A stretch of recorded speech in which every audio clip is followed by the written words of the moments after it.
Hi guys, Nicholas here at Online Calisthenics, and today we're going to talk about how to work out from home or at the park with little to no equipment. The only thing that you really need for these workouts are a jump rope and simple resistant band. And we will go over routines that are great for beginners and intermediate practitioners. Um, you'll see the reps and the movement volume in the video as well. And if you apply these, this will be a great full body workout um, that will get you great results once you perform them. Let's start with the warm-up phase of the workout, which is the jump rope. I recommend to go about 4 minutes. Usually is a good time. For those who can't do 4 minutes yet, you can break it down into 4 sets of 1 minute. You can go 2 or 3 minutes if you can't manage to go all 4 minutes. And I'm going to show you different ways that you can use the jump rope to challenge yourself and build up from there. We'll do that with all the movements. We'll have beginner's version and intermediate alternatives so that you can really scale it up over time, and you'll be able to adjust your rep scheme as well during the workouts. So let's get started with the jump rope. And really, the first and most simple way to do it is the classic both legs. So I call it the both legs because sometimes we jump with one leg, sometimes we do double unders, but the classic both legs is really the simplest version of it. So what you want to do here is alternating both legs. So it's called both legs, but we go both legs and then you alternate one at a time. So you'll see that I'm bouncing on one foot, I'm taking a little bit of balance with the other foot, and then switching around like this. But it's mostly you use both legs most of the time on these ones. Practice this. This is very simple. This is called the heel to toe. This is called the ins and outs. So this is the single leg now. So as you can tell, this is different. And then we're going to have the knee high, which is basically alternation. And then we got the double unders, which is going twice under yourself for every jump. So I went quite fast on this one, but you can rewind the video anytime you want to get more details. I've also posted a few indications on the Instagram account, Online Calisthenics, and you can get more details there. We have 14 different movements to go through, so I'm going to go a little faster here with the first kind of push-ups that you want to try when you start calisthenics is the incline beginner push-ups. You can use any kind of support as long as it's high enough. The higher, the easier. So if you find it not challenging enough, just go on the ground and flat. We'll go over that in a minute, but let me play the form for you. And here, the important part here is to protract at the top. So you want to really extend your shoulders forward. So really, don't be shy from really getting full range of motion. And you want to keep a nice line between your shoulders and your ankles. And notice here, I'm really on the tip of my toes. That's a crucial factor to really activate the most strength throughout the body. If you rely just on your feet, that's going to be a lot less challenging and less interesting overall. So I really suggest you try to stay on your toes all the way through. Tilt your pelvis. That means that you got to reverse your hips. You got to tuck your butt down and in, and really tuck your ribcage in and pivot this whole pelvic area so that it maintains your back straight. So let's go ahead and keep playing this. So all the way down and protract at the top. And a good way to start would be repetitions 10 down to 1. That means that you do 10 repetitions. You wait for 20 to 30 seconds, and then you go again for 9 repetitions. Same thing, pause it, and then 8, and then 7, all the way down to 1. That will be a great way to start. And you can take, like I said, anywhere from 20-second rest to 30, 45 seconds. Try to reduce the rest as much as you can. If you need more rest, adapt to it and work your way up or down in that case as you progress in your journey. So these are good push-ups to start with. The second types of push-ups are the push-up with the shoulder taps. So let me pause it here, and I'm tapping my shoulder as I'm pausing. So that's to show you that we want to push, release one hand, tap the shoulder, bring it down, and do it again with the other side. So these are good alterations so that it adds a little bit of speed element to the push-up, and it forces you to stay stable. So the trick here is to not tilt. So if I'm looking flat like this from forward, I don't want to tilt on the side when I'm doing my shoulder tap. I want to stay and keep my back straight as I'm tapping my shoulder. It makes it a lot more challenging. That means you got to go quicker, and you can't really lean on one side, so it forces your core to stay really active throughout the whole set. So what you could do is a push-up shoulder taps plus a plank at the end of your set. That's a good way to make the classic push-up more challenging. It adds volume and speed to the set. So it's a good way to do that. Let me keep going and play this. Here, tap each shoulder, and then hold that plank. Here, boom. So a low plank is more challenging than a higher plank, so I highly recommend that for those of you guys who are already more advanced. You can also alternate each set. You want to do one set with the low plank at the end, one set with the high plank at the end, and that's a good mix up in there. Same scheme, 10 down to 1 per set. 10 reps down to 1 for each set. So that would be 10, 9, 8, 7, all the way down to 1. And after each set, you can add a 10-second plank to make it a little more challenging. And that would be a higher plank. Then the third push-up type that we'll have is the decline push-ups. So pretty challenging, these ones. In that case, my feet are rather high, and the decline push-up is pretty angled, if you wish.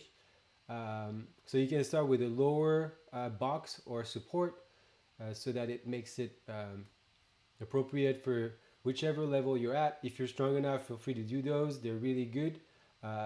They're challenging, and they're going to focus more on the upper pec and the shoulders. There's going to be a full body workout as well, because what you want to do is not drop your back on the descent at the bottom, especially. This is where it tends to be giving up sometimes. My reps are not perfect. They're decent. It could be better. It can always be better. But the goal here is I'm trying to not drop my lower back as much as possible, really. In full disclosure, I've done those videos or that video with my lower back being completely stuck.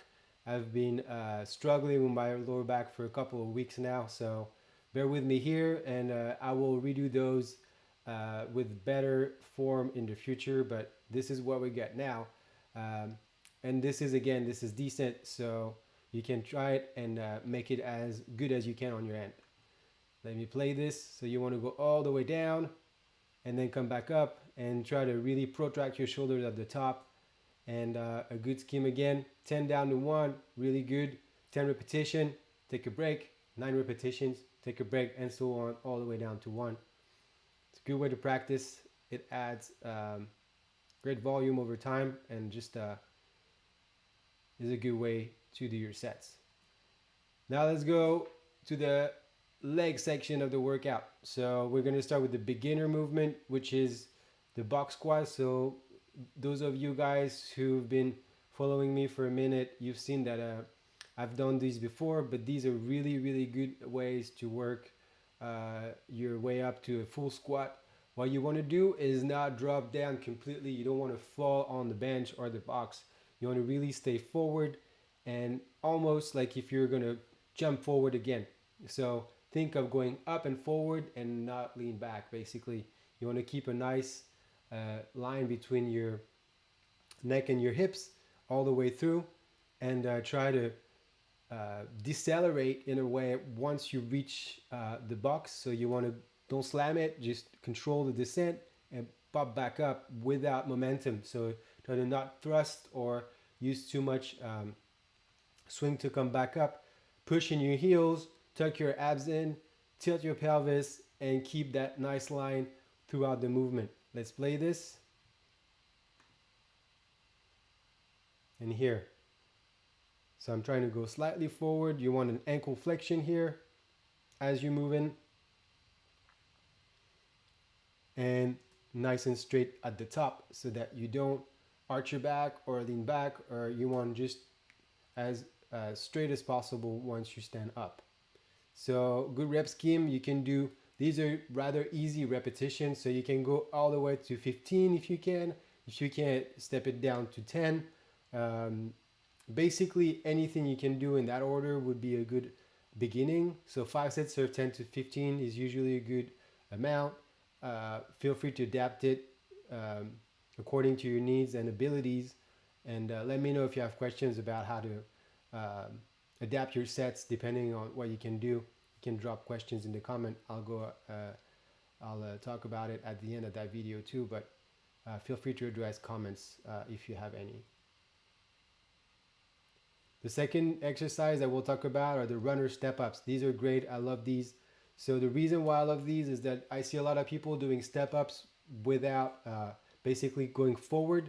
These can be great as well, but a lot of time the box that they choose is too high, or they rock back and forth. It just creates a false momentum in the movement. So for those of you who are advanced, feel free to do any kind of box and step ups that you would like. But for those who are practicing it, and even for advanced people that want just a clean form, I think these are really good. The lateral step ups, I mean, they're not lateral, but you're really stepping laterally from the box instead of going forward. And these allow you to get great motion like a sprinter pretty much. And this is a great exercise.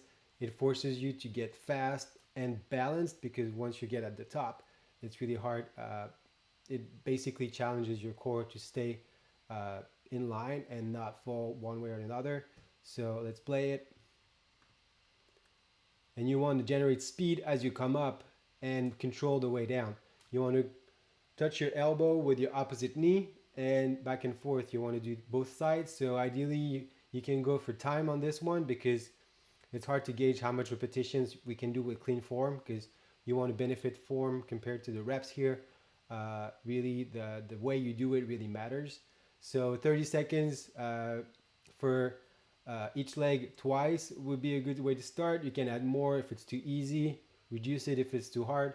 Just play with it and get a feel for it. It's a great exercise.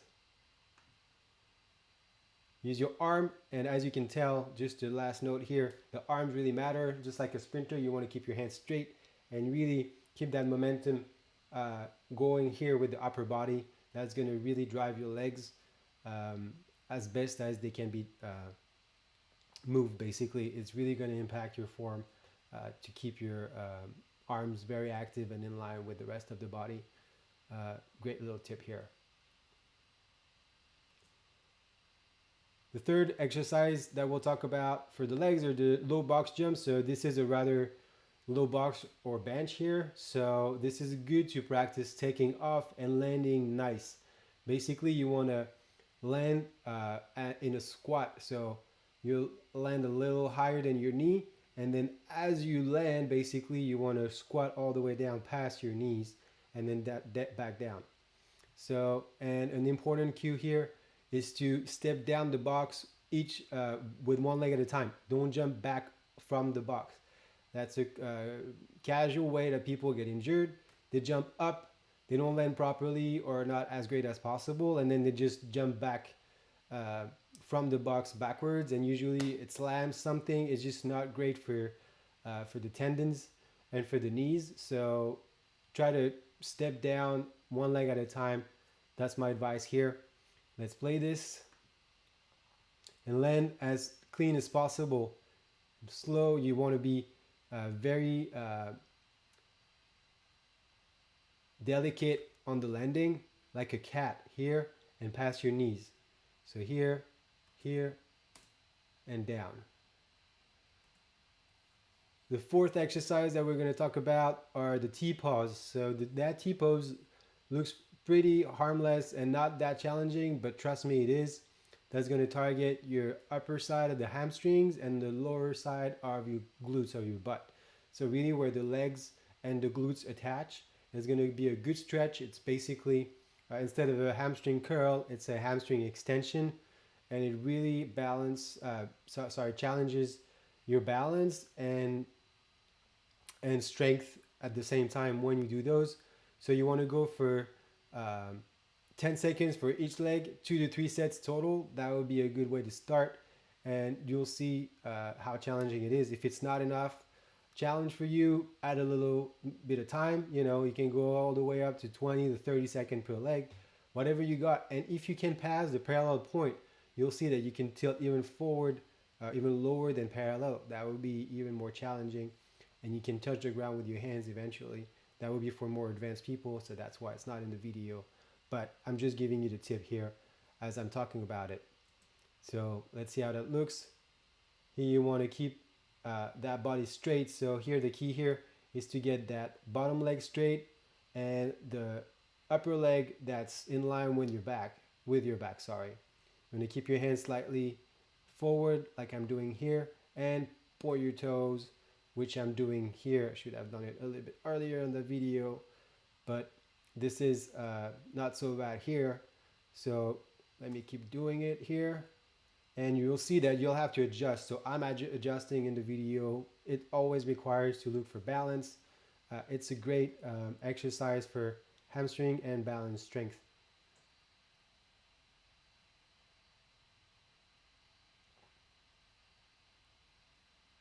Now let's get to the pulling section. So that's where the simple resistance band come into play. Attach it to anything that's at your waist level really, and then get on those pulls. So we're going to start with the front pulls. You want to protract and retract the shoulders. You want to bring it to your belly level or your hip level, not too high, because it's going to be a good challenge for your core. Any kind of pull works, but I invite you to try these because they're a little bit more challenging when you pull low, and we'll also switch up and mix it up with the face pulls right after this. So forward pulls, 8 to 12 reps for 3 sets. That would be a good way to start. All the pulls we're going to talk about, you can repeat that or adapt with what I suggest on the screen.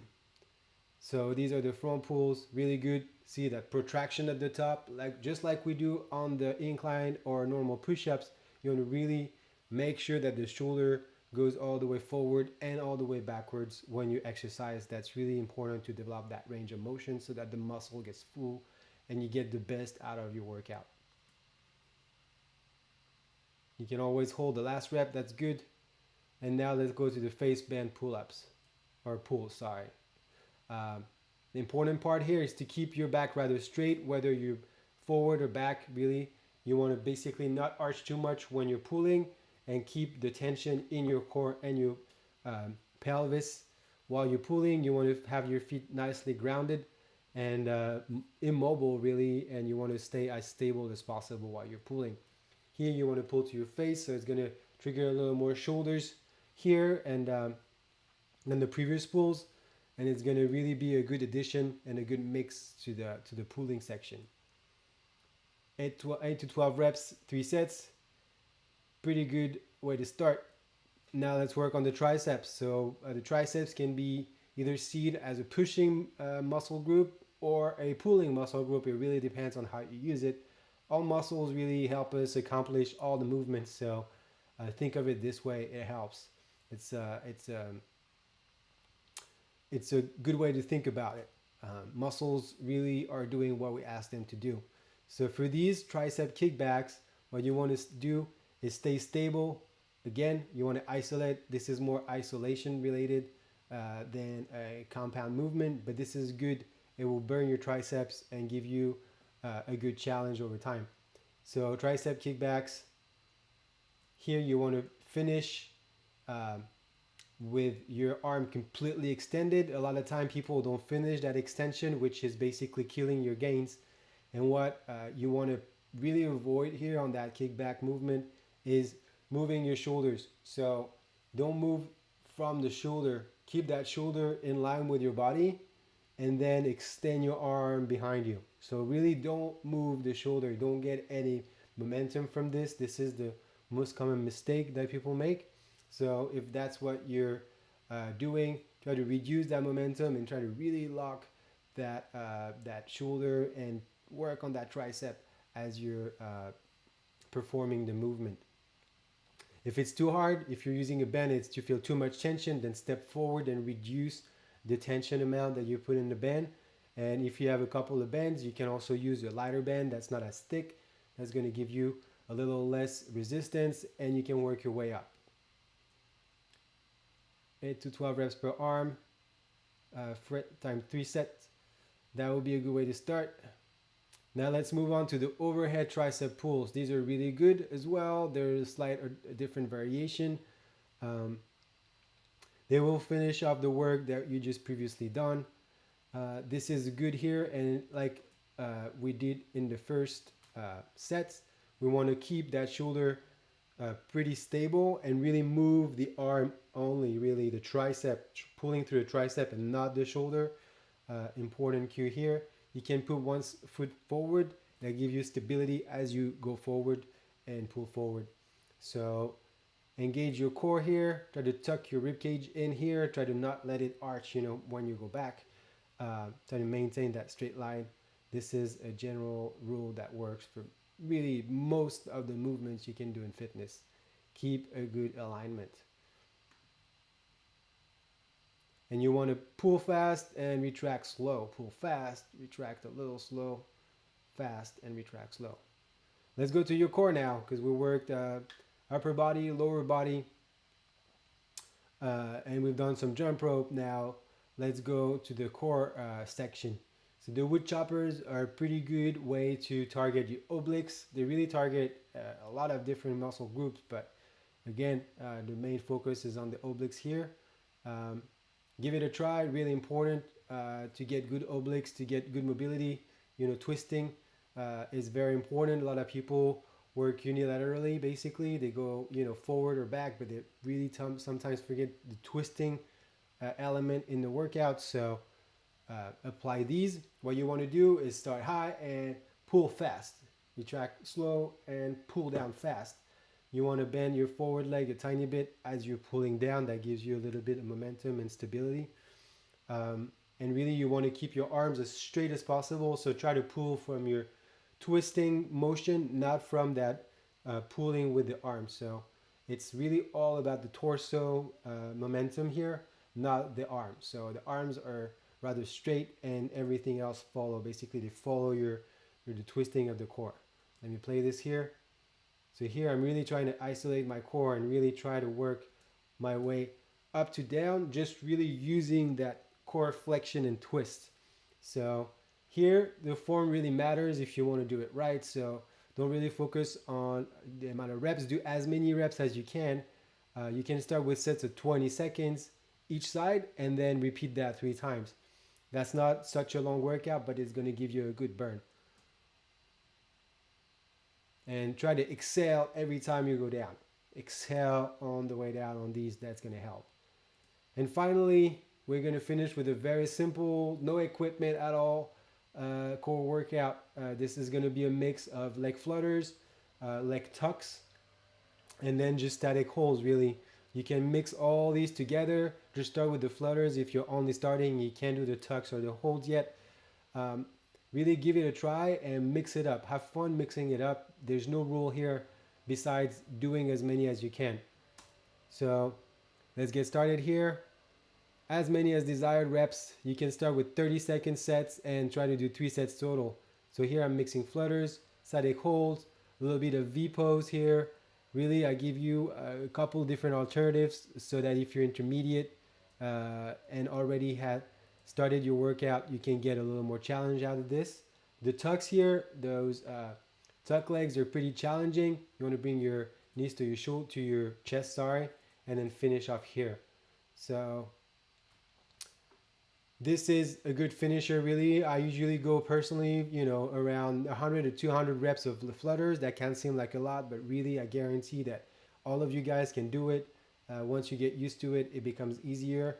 You want to keep that nice form and that pelvis tilted, core engaged, and strong in the legs. Very important. Stay strong in your legs. That's the best way to work your abs overall. So this is it for today. We've covered about 14 different workout exercises that you can do really anywhere. If you don't have a jump rope, you can always mimic jumping the rope and bouncing up for the required amount of time. If you don't have a resistance band, skip the band workout and go for whatever you can do with no equipment at all. It will still be a pretty good workout and a challenge. If you have any questions, feel free to drop them in the comment. Thanks for watching, and I will be back next week with a new video. Take care, guys.